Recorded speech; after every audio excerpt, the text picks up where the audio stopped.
I welcome you today to day 20 of the Earn More Money Challenge. How exciting that we've come this far. Today is a Sunday. For me, it's been one of the unique Sundays. I hardly spend my Sunday like I did today. I'm currently on a training and it started at 3 o'clock our time. And the training will go on up to late in the night because of the timing difference. As a coach, I equally expose myself to a lot of learning. So in my program for the year, I have quite a number of training hours to achieve. And this is just one of them. And I can tell you, with what I'm learning, I equally pour it out there to my motto actually for this year. Apart from my word for this year, which is courage, my motto is the G words. Yeah, I have 5 G words, but the ones that I say constantly and share, my G words are 1, to be grateful, 2, to grow, growing, and 3, giving. So I'm here to learn to grow so that I can give. So that's how my Sunday has been. Spent it with the family up to a few minutes to 3, actually 3 p.m. Then roped into the training, and I'm on the training even now. We've just taken a break, and I thought, let me do this. It's actually 7:55 East African time. So I do trust you're progressing well with your big, hairy, audacious goal. Yeah? With your big, hairy, audacious goal. And many things will come your way. Yeah? You may face fear of starting because maybe this is something you've never done. You've always have a money goal as a resolution that you make and write it in your notebook, share it with friends, try and stick it in your head. But you've not gotten into action mode where you try to actualize that which you desire. Yeah? So it remains there in your head. The year goes on, the 12 months go on, nothing is achieved. When you look back 5 years back, you find that your financial position is just the same. You seem just to be going round and round the same spot. And I'll share with you my own experience with that. At some point in my life, I really wanted to have flexibility in terms of my time. And ideally, that desire was more when I became a mother and a mother of twins. And I looked at these two tiny, lovely babies who actually opened my womb as a woman. And I was very emotional towards them. I wanted to stay with them. I used to go to the office in tears because I just wanted to be with my children.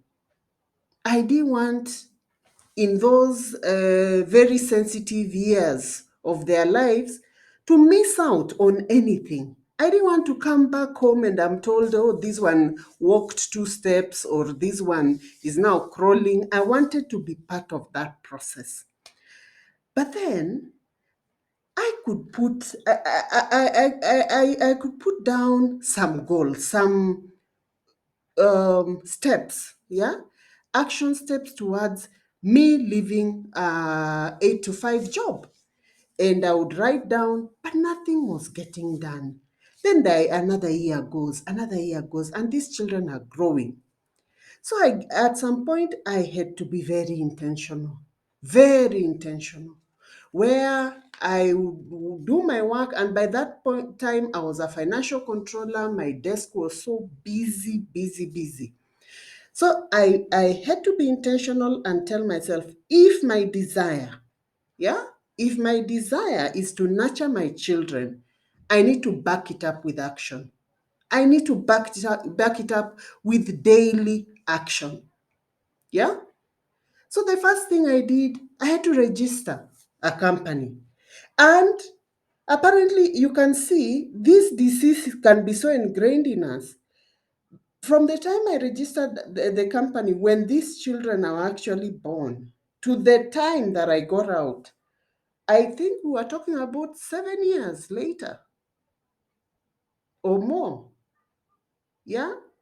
Just pulling myself back and forth, navigating in the same spot, just wishing, and over lunch hour talking with colleagues how I really want to be in the lives of my children, but not taking tangible action. Yeah, not doing, going out of your comfort zone to do what you need to do for your loved ones and even for your own happiness, to find that fulfillment that you desire.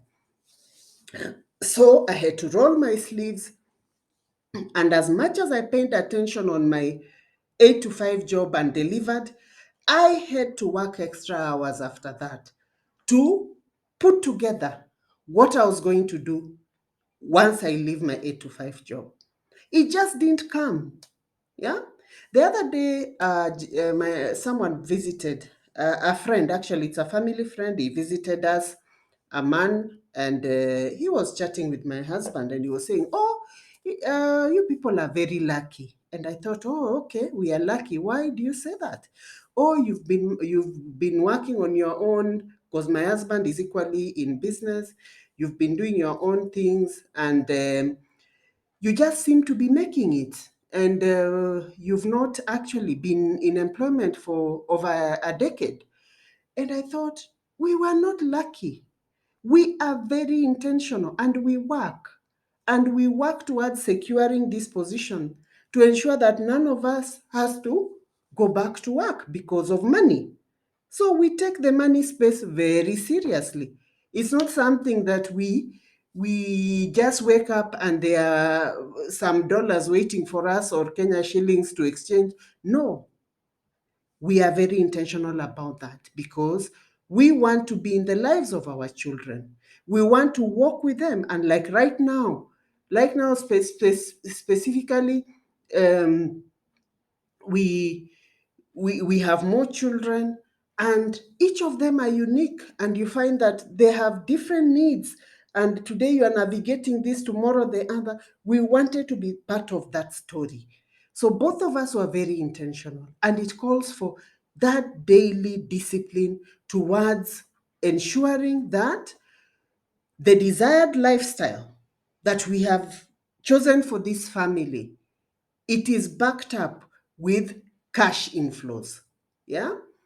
So I want you to have that connection for yourself, because there are those things that you desire, that thing that keeps you awake at night, that thing that just when it you remember it, you feel like there's a stone in your heart that you don't know how to dissolve. And it has to do with money. It's either keeping you stuck in a job you don't like, it's keeping you away from your loved ones. You actually look at your children and you can actually say, you can actually tell they don't know you.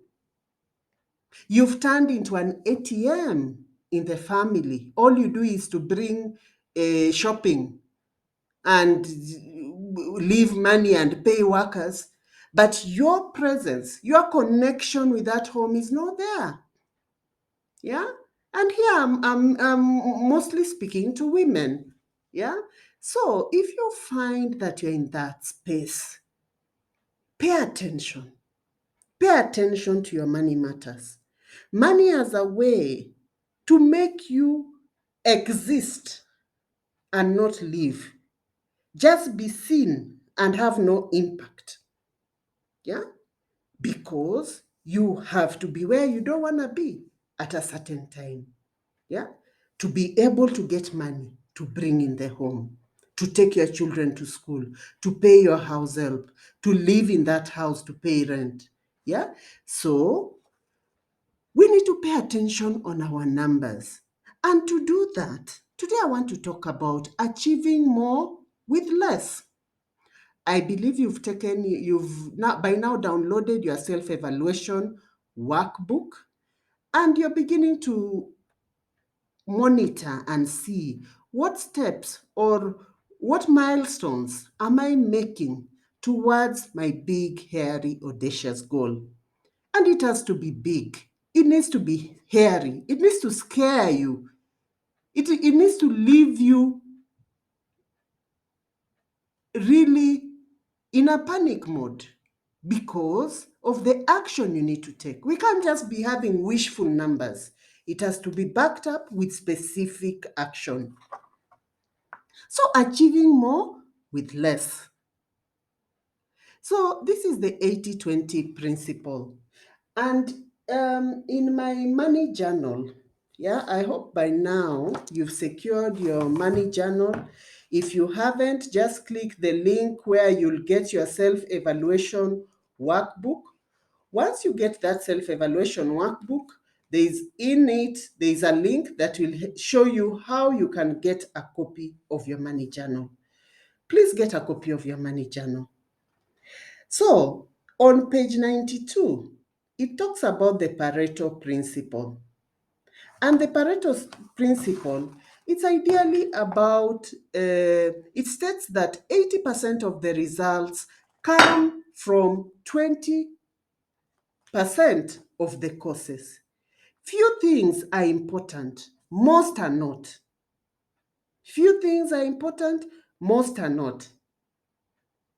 So 80-20 thinking requires, and with practice,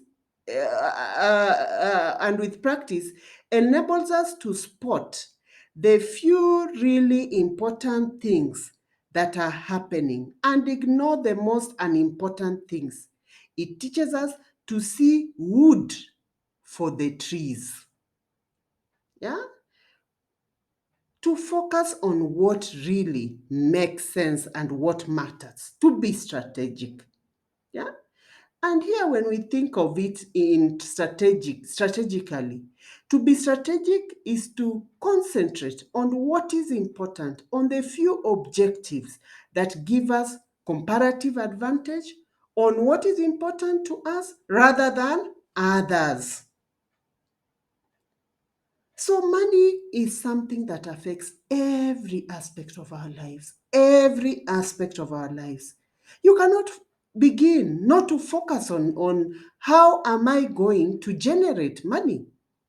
You must be able to answer that question and not to get comfortable in the salary.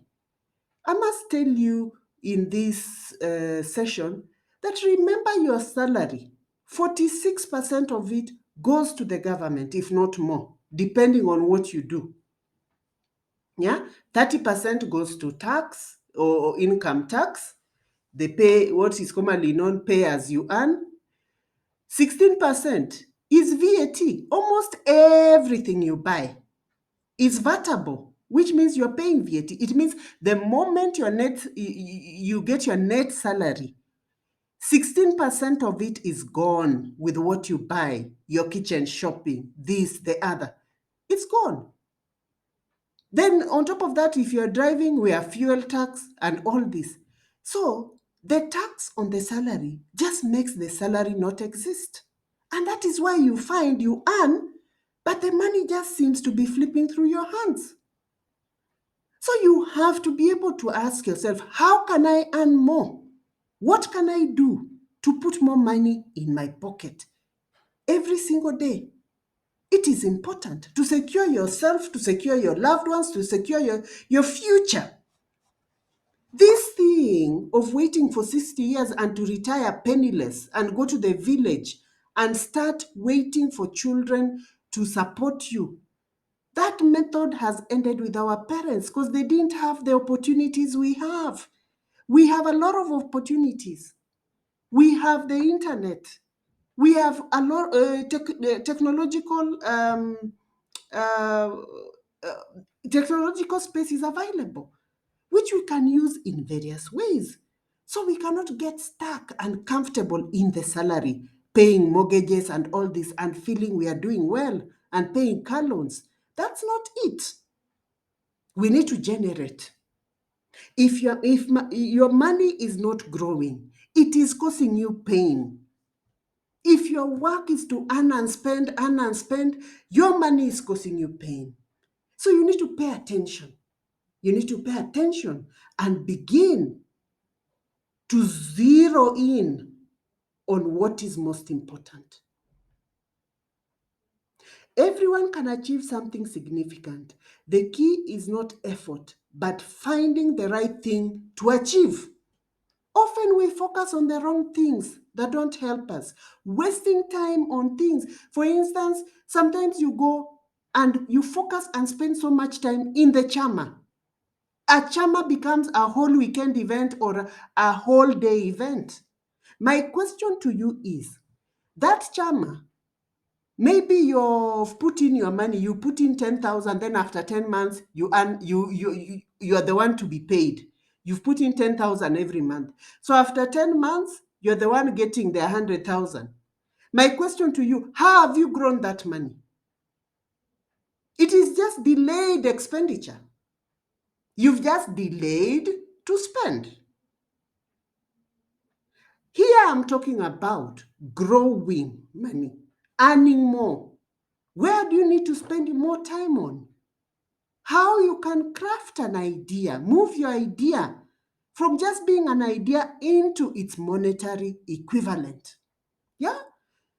So you can find we spend so much time on things that are not significant and aligned to what we desire in our hearts.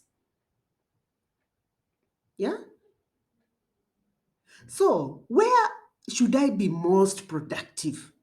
Where should I apply my mind, my energies, my time, my effort?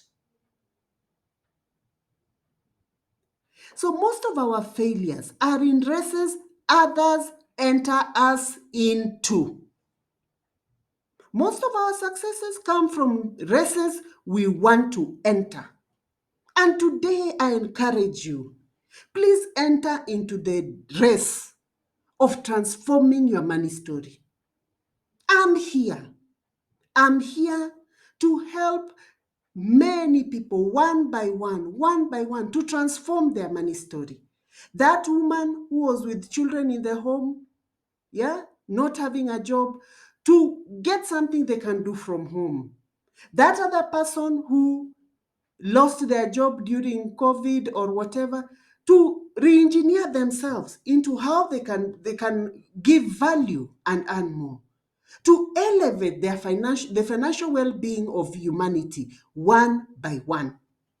I have felt the real pain of not having money when you need it.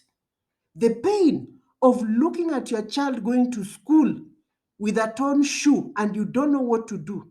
You keep taking it to the fundi until the fundi, even repairing it, just worsens the whole thing. It's better it goes with the hole. I've gone through those pains. I don't want it for you. So please pay attention. Money is good. All we need to do is to change how we relate with it. Money is a good thing. And the other day, while I'm talking about the shoe story, I just bought my husband and I just bought a pair of shoes to for our third born, a boy. And when he was wearing those shoes, I was like, some years back, I couldn't do this. And this was just a decision of an instant because he came from school and he plays a lot and the shoes were torn. But that time I had to think through and really scratch my head and really cry to God. But you need to do what you need to do so that you can be able to make such decisions at an instant. In fact, the shoe delayed not because of money, but because of where it was coming from. Yeah? So pay attention. So remember, 80% of the increase in wealth, yeah, increase in your wealth will come from 20% of your action. Where are you going to put this 20% of your action? Are you going to have to revise what time you wake up so that you have an hour or two to craft how you'll make more money? Are you going to work on a certain strategy? Are you going to hold meetings, find somebody who knows what you want to do so that you get some ideas instead of spending so much time in the chama just gossiping and storytelling and not coming up with something tangible for your family, the people you call your loved ones? Are you going to use your Saturdays better? You don't have to be the one to choose each and every tomato in the marketplace. How many hours? Myself, I had to get to a time where I time myself how long I stay in the kitchen. So I had to learn new ways of preparing meals for my family in a way that I don't stay in the kitchen the whole day in the name of cooking for my family. So I time myself. And I say, I cannot spend so much time here. I quickly prepare a meal, have a meal with them. I sit down, either read a book, look for ideas, see how I can build my business. And that's what got me out of the money pain. So think about yourself. What are you going to change the way you're doing things now to transform your money story? What are the wrong things, the things that you're doing, the things you're going to eliminate? Reduce low value activities, e.g., things other people want you to do, things that have always been done this way, those things that you say this is how it has always been done. Yeah, things you are not unusually good at doing, things you don't enjoy doing, things that are always interrupted, things few people are interested in, things that have already taken twice as long as you originally expected, things where your collaborators are unreliable and low quality, things that have a predictable cycle. You can already see where it's going. How long you spend on your phone, on social media, yeah? That TV and how long you spend just delaying to go to bed. You go to bed so late, such that by the time you wake up, it's to rush to go to work. There is no minute to even give yourself your solitude time so that you can build something for yourself. What are the top highest values, the things that you can, of high value, which you can put into your time? Things that advance your overall purpose in life. Things you have always wanted to do. Things already in the 20/80 relationship of time to result. The 20 things that give you 80% of the results. Innovative ways of doing things that promise to slash the time required. For instance, me, I had to really get innovative in my kitchen because I love cooking for my family. Yeah. So, but I had to get innovative so that there is food, good food, within a short time. Things other people tell you can't be done. Often the people who tell you the things that can't be done is because they failed at doing them. So they want you to join them. So challenge yourself to do them. Things other people have done successfully in different arenas. It means it's a proof that it can be done. Things that use your own creativity, tapping into your creativity. Things that you can get other people to do for you with relatively little effort on your time, on your part. Anything with high quality collaborators who have already transcended the 80/20 rule of time. Things for which it is now or never. Put your efforts there. You need to transmute whatever it is you have in your mind into monetary equivalent. Shut that door that has to do with I have no money, it's impossible, I can't do, or I don't know, we are broke. Shut that door. Slam it. Let's move forward to earn more money, to give value so that we are paid for it and we transform how we relate with our money. I hope this has been a good session for you. I have to rush back into the training. Please excuse me. I have to rush back. It's a wrap with me for now. Edith Sidondo, your money coach. Let's reconnect tomorrow. It's our last day. Bye for now.